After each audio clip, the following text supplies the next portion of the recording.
하나님이 여전히 우리를 이 땅 가운데서 살아가게 하시고 또 우리 각 성도님들 삶의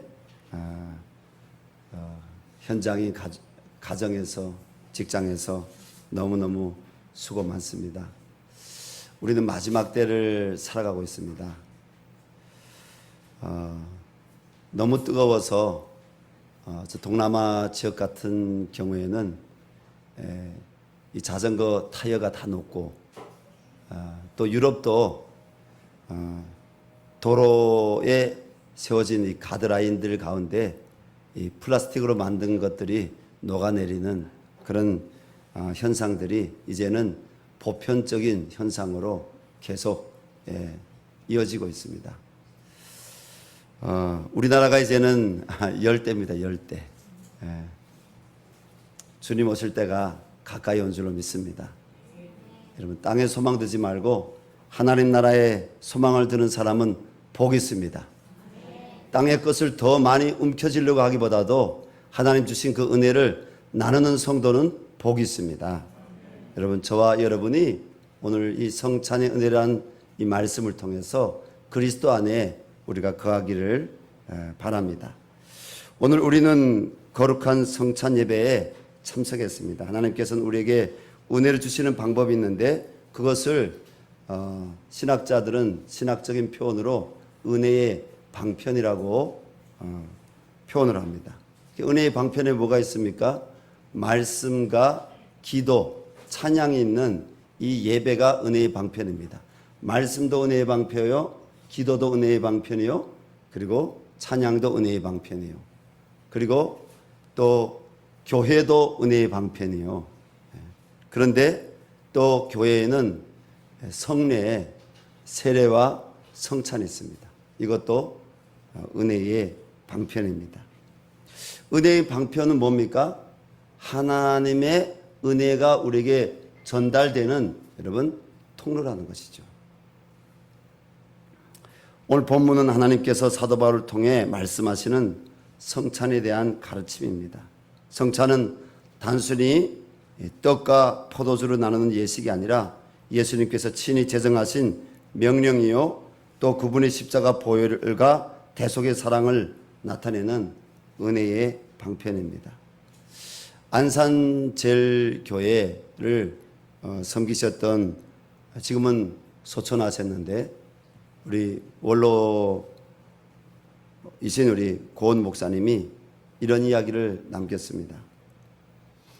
그 교회에 김미자라는 집사님이 있었는데 남편이 그만 암세포가 림파선까지 전이 되어서 의학적 치료가 이제는 끝난 채 병원에서는 더는 안 됩니다. 임종을 기다리고 있었습니다.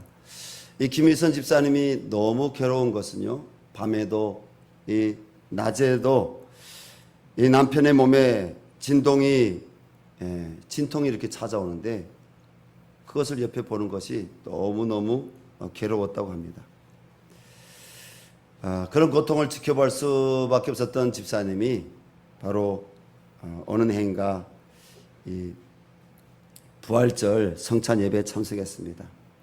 그녀는 남편을 위해서 기도하는 가운데 자기 앞에 자기 몫으로 오는 그 성찬의 떡과 그 성찬의 잔을 받아서 남편을 주려고 그 작은 그 성찬 잔에 있는 포도주를 작은 물병에 담아가지고 예배가 끝난 후에 바로 집으로 달려갔습니다. 손수건에 산 떡, 그리고 작은 병에 담은 그 포도주, 집에 도착해서 고통 속에 식은땀을 흘리며 쓰러져 있는 남편에게 그 성찬을 내밀었습니다. 그리고 이렇게 말했습니다. 여보, 오늘 부활절 성찬입니다. 당신을 위해 내 몫을 받아왔어요. 이 떡은 십자가에서 살을 찢어 영생하라고 주신 주님의 몸이고 이 포도주는 우리를 위해 대신 고통당하신 주님의 피랍니다. 남편은 아내의 뜨거운 사랑에 감동해 눈물 흘리며 성찬을 받았습니다. 기적이었습니다. 평안이 오고 고통이 모두 사라져 버리는 것만 같았습니다. 김 집사님과 또 남편은 하나님께 감사합니다. 감사합니다. 기도했습니다. 여러분, 성찬은 뭡니까? 주님이 우리에게 자기의 몸을 떼어서 내주신 것입니다. 어디에서요? 십자가에서. 그리고 우리를 대속하기 위해서 속건 제물로 하나님의 어린 양으로 십자가에 달리셔서 자신의 몸에서 모든 물과 피를 다 쏟으셨습니다. 그 피를 상징하는 것이 우리의 그 죄를 속죄하신 예수님의 어린 양, 예수님의 그 피를 상징하는 것이 바로 우리가 받는 이 잔입니다.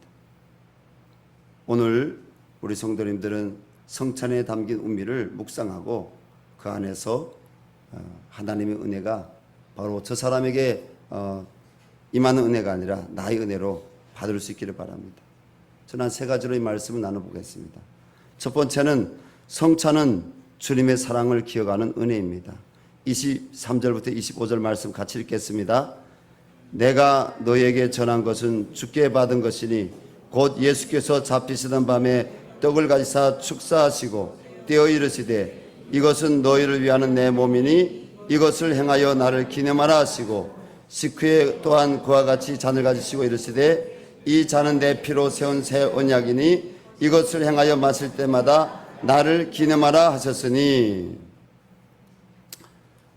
이 23절부터 25절 말씀까지 해서 우리가 한 두 가지 의미를 찾아보려고 합니다. 첫 번째는 말씀에서 예수님께서 잡히시기 전날 밤, 이 잡히시기 전날 밤이 언제였습니까? 6월절 전날이었습니다. 예수님께서 만찬을 하시며 제자들에게 바로 떡을 떼어주시고 잔을 내어주시면서 말씀하셨습니다. 너희를 위하는 내 몸이다. 떡을 주시면서. 그리고 이 포도잔을 또 이렇게 드시고 제자들에게 나눠주시면서 이 잔은 내 피로 세운 새 언약이라고 말씀했습니다. 자, 주님께서 오늘 두 번이나 반복하여 말씀하신 기념하라, 기념하라. 여러분, 기념하라는 거예요. 기념하라. 그래서 우리는 이 성찬에 참여하는 것은 주님을 기념하기 위해서 이 성찬에 참여하는 겁니다. 근데 이 기념하라는 이 말은요, 헬라어 원어로 아남네시스인데 이 말의 또 뜻은 어떤 뜻이냐? 기억해라. 이런 뜻입니다. 기념하라, 기억하라. 여러분, 오늘 우리가 주님을 기억하고 기념하기 바랍니다. 근데 이건 단순히 그 원어의 의미를 좀 더 살펴보니까 옛날 일을 떠올려라가 아닙니다. 현재 내 앞에 일어난 사건처럼 생생하게 경험하라는 것입니다. 주님이 제자들에게 보이신 것처럼 오늘도 성령께서 여러분들에게 우리 주님의 말씀을 선포하신데 여러분들이 이 떡과 잔에 참여할 때 여러분 주님을 생생하게 기억하라는 것입니다. 주 안에 사랑하는 여러분, 오늘 성찬의 떡과 포도주를 먹고 마실 때 나를 위해 갈보리 십자가에서 주님이 찢으신 살과 흘리신 보혈을 기억하시기 바랍니다.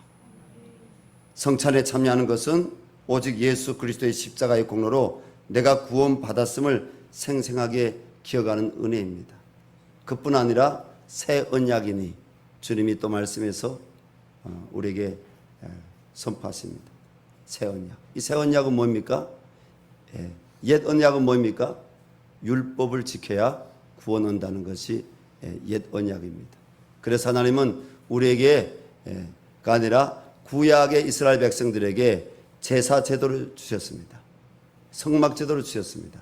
그러나 율법과 그 제사 제도로도 이스라엘 백성들은 옛 언약이죠. 그들은 하나님 앞에 구원으로 나갈 수 없었습니다. 하나님의 은혜를 이스라엘 백성 대부분이 경험할 수가 없었습니다. 그래서 하나님께서 이 땅에 보내신 분이 누굽니까? 새 언약 완성하시기 위해서 오신 분이 예수 그리스도인 줄로 믿습니다. 예수님께서 새 언약을 어디에서 완성하셨습니까? 유월절 전날 밤에 예수님이 성만찬 나눠주신 이후에 제자들의 발을 씻기십니다. 그리고 말씀하십니다. 내가 스승이 되어서 내가 너에게 본을 보였다. 무슨 본을 보였습니까? 제자들의 발을 씻겨주시는 사랑의 본을 보였습니다. 그리고 내가 본을 보인 것처럼 너희도 서로 사랑해라. 이로써 사람들이 너희가 내 제자인 줄 알리라. 주님 이렇게만 말씀하신 것이 아니라 정말 그 다음날 유월절날 십자가에 자기의 손과 발을 못 박히시고 예수님이 죽임당하심으로 하나님의 영원한 사랑, 바로 대속의 사랑, 오직 예수 그리스도를 믿음으로 그분이 흘리신 그 보혈의 공로로 우리가 제사함 받는, 그분이 우리에게 떼어주신 찢어주신 그 살을 우리가 먹음으로, 그 살이 뭡니까? 영생하는 살, 말씀입니다. 우리가 말씀과 기도로 거룩하여짐이니라. 여러분 십자가 그 보혈의 은혜로 새 언약을 이루신 우리 주님을 찬양할 수 있기를 바랍니다. 새 언약은 예수님입니다. 여러분 예수님 바라볼 수 있기를 바랍니다. 예수님이 하신 약속 붙잡으시기 바랍니다. 예수 그리스도의 이름으로 여러분 제사함의 은총이 있는 십자가 보혈 아래 오늘 이 성찬 시간 나갈 수 있기를 부탁드립니다. 새 언약 붙잡아야 됩니다. 그분의 은혜입니다. 오늘 성찬의 의미 가장 큰 두 번째는 성찬은 십자가의 복음을 선포하는 은혜입니다. 26절 말씀입니다. 우리 같이 읽겠습니다. 너희가 이 떡을 먹으며 이 잔을 마실 때마다 주의 죽으심을 그가 오실 때까지 전하는 것이니라. 첫째는 기념하라고 했어요. 근데 두 번째는 전하라고 했어요. 주 안에 사랑하는 여러분, 성찬은 단순히 내 영혼만 은혜 받고 끝나는 개인적인 것이 아닙니다. 하나님께서는 성찬을 행하는 것은 주의 죽으심을 그가 오실 때까지 전하는 것이라고 했습니다. 여기서 전한다는 말은요, 헬라어로 카탄겔로인데 이 말의 또 다른 뜻은 선포하다입니다. 성경에 전파하다 또 선포하다라는 또 다른 케리그마라는 건 뭐냐면 선지자들이 하나님의 종들이 하나님 말씀 그대로 선포하는 것. 어떻게 해요? 에스겔 골짜기 마른 뼈들에게 에스겔이 생기야 들어가라. 이렇게 하나님 말씀 그대로 선포하는 것. 그게 뭡니까? 케리그마입니다. 그러면 카탄겔로 이 뜻은 똑같은 우리 말로 번역하면 선포하다도 되고 전달하다 되는데 이 전달하다로 번역한 것이 너무 잘한 것 같아요. 뭐래? 전하라는 거예요. 하나님의 사랑을 알지 못하는 사람에게 이 복음을 사랑으로 전하라는 거예요. 삶으로 전하든지 아니면 우리 입으로 내가 믿는 예수 그리스도 그분이 어떤 분이신지, 나를 만나주신 그 하나님의 사랑이 어떤 사랑인지 우리가 이웃에게 복음을 전하라고 하는 것입니다. 여러분 이번 한 주간 동안도 복음을 전하느라고 수고한 우리 성도들에게 여러분 하나님의 은총이 있기를 바랍니다. 하나님의 사랑이 충만하기를 원합니다. 복음은 선포하는 것입니다. 복음은 전하는 것입니다. 오늘 성찬에 참여하는 성도님들 하나님 앞에 결단하시기 바랍니다. 하나님 나만 받는 은혜가 아니고 이 은혜를 주님 전하겠습니다. 이 은혜를 선포하겠습니다. 누구에게요? 가장 가까운 여러분 가족에게, 이웃에게, 그리고 부모 형제에게 이 사랑을, 이 복음을 전할 수 있는 우리 성도님들 될 수 있기를 주의 이름으로 축원합니다. 약속하신 말씀 붙잡고 여러분 성령의 충만함을 구하시기 바랍니다. 내 안에 있는 새 속에 여러분 세상의 소리들이 내 마음에서 떠나가게 도와주시고 불신들이 떠나가게 도와주시고 약속하신 구원의 말씀이 내 안에 성령으로 충만해서 그 예수님의 사랑을 찬미할 뿐 아니라 전할 수 있는 우리가 되게 도와주시옵소서. 여러분 우리가 증인이 되어야 되지 않겠습니까? 그렇죠? 옆에 있는 분에게 선포하는 증인이 됩시다. 네. 우리가 이 성찬에 참여하는 것은 하나님 내가 복음을 전하는 증인의 삶을 살겠습니다, 이런 뜻인 겁니다. 그 복음을 저 땅에 전하기 위해서 이 땅에 와서 자기를 깎고 자기를 버리고 정말 수고하는 우리 데보라 자매님을 축복합니다. 지금 저 땅에 예수 구원의 복음을 전하기 위해서 우리 데보라 자매님을 하나님이 준비시키십니다. 근데 제가 한 달에 한두 번만 밖에 못 만나거든요. 그것도 시간 내달라고 해서 미리 얘기해서. 지난달에 만났을 때는 학교에 못 나가고 있었어요. 우리 데보라 자매님, 여러분 우리 교회 하나님이 보내주신 귀한 일꾼입니다. 우리 같은 주님의 교회입니다. 근데 데보라 자매님이 나이가 이제요 20대예요. 그런데 이 땅에 오니까 브라질은 고기를 많이 먹거든요. 돼지고기가 아니라 한돈이 아니라 소고기를 많이 먹어요. 우리가 밥에 익숙하잖아요. 그렇죠? 우리는 빵에 익숙하잖아요. 그렇죠? 우리 한국에는 음식이 너무 많아요. 근데 우리 데보라 자매님에게 맞는 음식은 많지 않아요. 안 많다는 거예요. 많지 않아요. 소고기를 좋아해요. 그것도 브라질 소고기를 좋아하겠죠? 우리 한우 소고기도 좋아할 겁니다. 근데 한우 소고기를 먹으려면 우리는 되게 비싸잖아요. 그렇죠? 저 방배동에 가면 브라질 식당이 있어요. 부위별로 주는. 근데 한 6만 원 가까워요, 1인이. 브라질에 가면요 우리 돈으로 10,000원도 안 해요. 우리 온성도 목사님하고 저하고 한 2년 전에 가서 1년치를 다 먹고 왔거든요. 근데 우리 데보라 자매님은 일단 여기 와서 음식 문화가 달라요. 그리고 저렇게 어린 나이인데 우리 한국말로 이렇게 류마티스인가요? 관절염이 있어요. 저는 알아봤거든요. 제가 10대 중반이 되었을 때 갑자기 저에게 류마티스 관절염이 찾아왔어요. 요 손마디가 이렇게 여기 통통 불어오르고요. 이 무릎이요 이렇게 부어올라요, 심하면. 그리고 특별히 흐린 날 있잖아요. 이 걸어가다가 조금만 이 계단이 낮은 웅덩이가 좀 이렇게 땅이 고르지 못하잖아요. 조금만 좀 이렇게 높이가 차이가 있는 곳에 모르고 딛게 되면요 그냥 풀썩 이렇게 주저앉아요. 그때 이 다리 통증이 얼마나 심한지.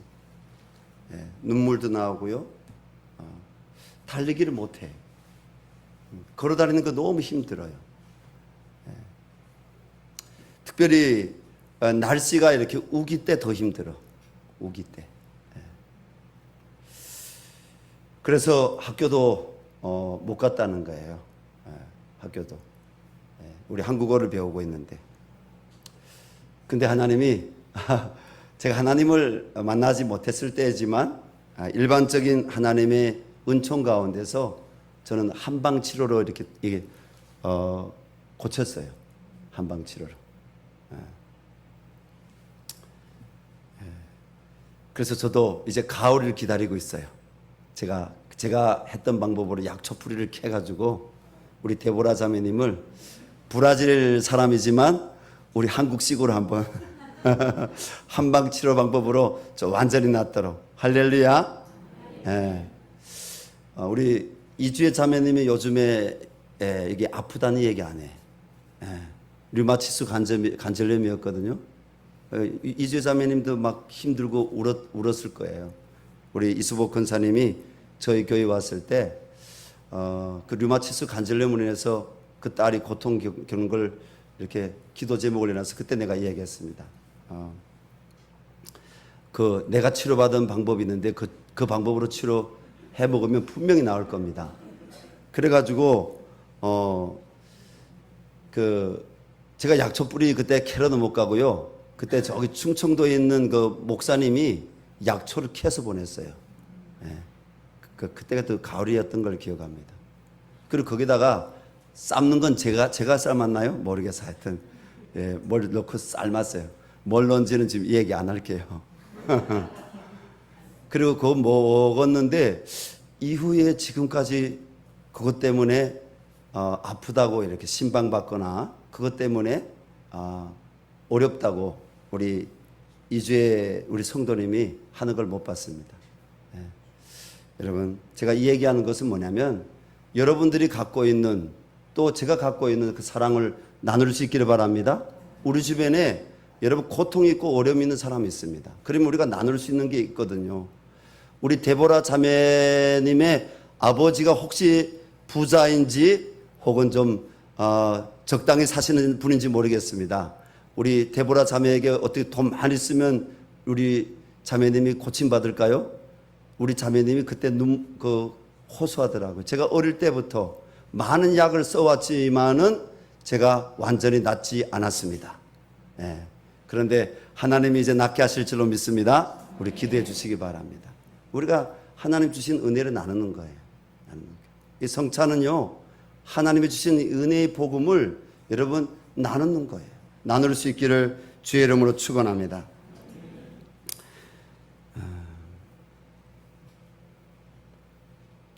세 번째로요, 성찬은 자신을 살펴 주님과 연합하는 은혜입니다. 27절부터 29절 말씀입니다. 우리 같이 읽겠습니다. 그러므로 누구든지 주의 떡이나 잔을 합당하지 않게 먹고 마시는 자는 주의 몸과 피에 대하여 죄를 짓는 것이니라. 사람이 자기를 살피고 그 후에야 떡을 먹고 이 잔을 마실지니 주의 몸을 분별하지 못하고 먹고 마시는 자는 자기의 죄를 먹고 마시는 것이니라. 여러분, 주님께서 사도 바울을 통해서 하신 이 말씀은요, 성찬에 참여한 성도가 죄를 회개치 않고 주님을 기념하는 떡과 잔을 마시게 되면 주의 몸과 피에 대하여 죄를 짓는 것이라는 것입니다. 성찬은 복음을 믿고 회개하는 자에게는 은총이지만 복음을 모르고 회개치 않는 자에게는요, 오히려 이 성찬에 참여하는 것은 죄를 먹고 마시는 것이라고 오늘 성경이 말씀하고 있습니다. 회개치 않은 사람, 복음을 알지 못하고 이 떡과 잔을 마시는 것은 오히려 하나님 앞에 죄를 먹고 마시는 것이다. 성경은 이 얘기하고 있습니다. 당시 이 고린도 교회는요, 성찬을 행하면서 나는 바울에게, 나는 아볼로에게, 나는 베드로에게, 나는 그리스도에게 라고 이렇게 나뉘어 분열되는 죄가 있었습니다. 어떻게 우리 교회 안에도 아볼로파가 있습니까? 예. 혹은 우리 원성도 목사님이 원래 예전에 나는 제임스입니다. 이렇게 야고보입니다. 우리 혹시 우리 교회 야고보파가 있습니까? 저는 필립입니다. 필립파가 있습니까? 예, 우린 다 그리스도께 속한 줄로 믿습니다. 예, 근데 고린도 교회는 이렇게 서로 분쟁이 있었다는 겁니다. 그리고 아들이 아버지의 아내와 간음을 행하는 죄도 있었습니다. 그리고 부자가 가난한 형제를 없인 여기는 죄도 있었습니다. 그리고 우상 숭배 그 제단에 드린 그 제물을 먹음으로 인해서 또 서로 다투는 우상 숭배하는 그 죄도 있었습니다. 주 안에 사랑하는 여러분, 오늘 성찬을 통해 주님의 거룩함에 연합하기를 바랐습니까? 여러분, 주님의 사랑에 연합할 수 있기를 바랍니다. 회개함으로 주님의 거룩함에 연합할 수 있기를 바랍니다. 오늘 성찬에 받는 성도님들은 하나님 앞에 이런 마음을 갖고 이 떡과 잔을 받았으면 좋겠습니다. 하나님 아버지, 나는 본질상 죄인입니다. 하나님 앞에 죄를 회개치 않으면 하나님의 무서운 진노가 내 앞에 있는 것을 나는 압니다. 이 시간 나를 불쌍히 여기사 예수 십자가의 보혈의 은혜로 나의 죄와 허물을 용서하여 주시옵소서. 거룩함으로 이 성찬에 참여하기를 원하오니 나를 하나님의 형상을 닮은 주님의 자녀로 붙들어 주시옵소서. 하나님 말씀대로 순종하며 사는 거룩한 성도가 되기를 원합니다. 여러분, 이런 마음으로 성찬에 참여할 수 있기를 바랍니다. 아직 회개치 못한 죄가 있다면 그 죄를 회개하지 않기를 원한다면 여러분 성찬에 참여하지 마시기 바랍니다. 거짓의 죄, 음란의 죄, 술 취함의 죄, 그리고 남의 것을 여러분 탐을 내고 빼앗으려고 하는 죄, 우리 안에 여러 모양의 죄가 있는데 여전히 내가 그 죄를 버리기를 싫어한다면, 그 죄를 감추려고 한다면 여러분 주님의 성찬에 참여할 수가 없습니다. 왜? 하나님이 기뻐하지 않기 때문입니다. 오히려 내가 죄가 없다고 하는 것이 아니라, 이게 죄가 아니라고 생각하는 것이 아니라 하나님, 내 안에 있는 이 더러운 죄짐을 주님께 맡겨드립니다. 우리가 회개할 때 우리 주님은 우리 죄를 사하시고 우리를 여러분 고치시는 줄로 믿습니다. 우리가 회개할 때 여러분 내 삶에 하나님의 회복의 은혜를 주십니다. 말씀을 마무리하겠습니다. 주 안에 사랑하는 여러분, 오늘 우리가 참여하는 이 성찬은 주님이 우리에게 손으로 만지시고 눈으로 보시고 입으로 맛볼 수 있도록 허락하신 사랑의 입맞춤입니다. 그리고 은혜의 선물입니다. 우리는 이 거룩한 성찬에 참여할 때마다 나를 위해 자기 몸을 십자가에 내어주신 주님의 영원하신 사랑을 기억해야 할 것입니다. 그리고 다시 오실 주님을 향한 소망을 갖고 이 사랑의 복음을 온 세상에 선포해야 합니다. 또 우리 구주 예수님께서 우리에게 자신의 살을 찢으시고 피를 나누셨으니 오늘 떡과 잔을 받으실 때 그 주님을 믿고 따르는 우리도 가장 가까운 가족과 직장 그리고 가난한 이웃들에게 나에게 주신 주님의 사랑을 복음으로 나누며 살아갈 수 있기를 주의 이름으로 부탁합니다.